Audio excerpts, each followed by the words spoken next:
Isang napakagandang hapon sa ating lahat ng mga kapwa ko ka-farmers. So ngayong hapon mag-update naman po tayo ulit no, sa ating pangatlong harvest sa ating talong na napakadaming bunga po mga ka-farmers. Yan po ang ating pangatlong harvest ngayon.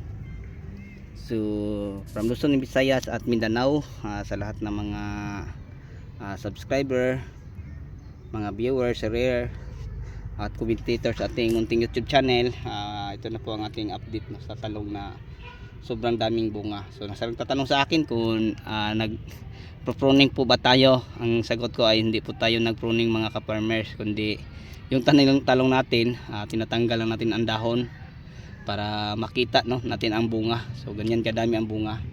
So yung matatandang dahon lang ang tinatanggal ko mga ka-farmers. Yan. So siksikan po sa bunga ang ating talong na Calyx type 1. Yan po.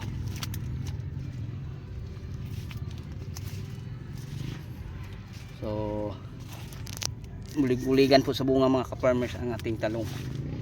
Yan.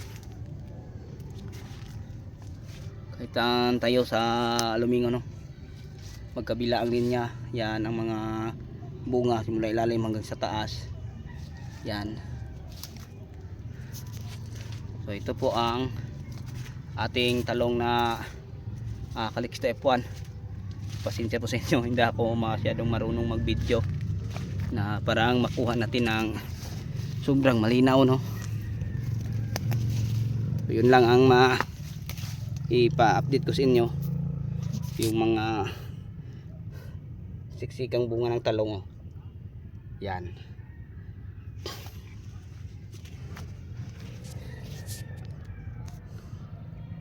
Okay, so sa nagtatanong sa atin kung ano ang mga insecticide, fungicide, foliar natin ginagamit, paki-check lang po mga ka-farmers no, sa ibang mga video.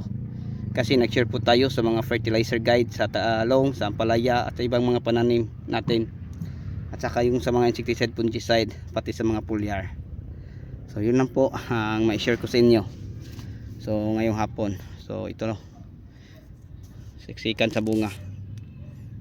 Yan. Hanggang sa isang dulo. So asahan natin sa ito ang pinaka may maraming bunga ngayong harvest na to sa ating 4006 kapuno. Ito po ka-farmers.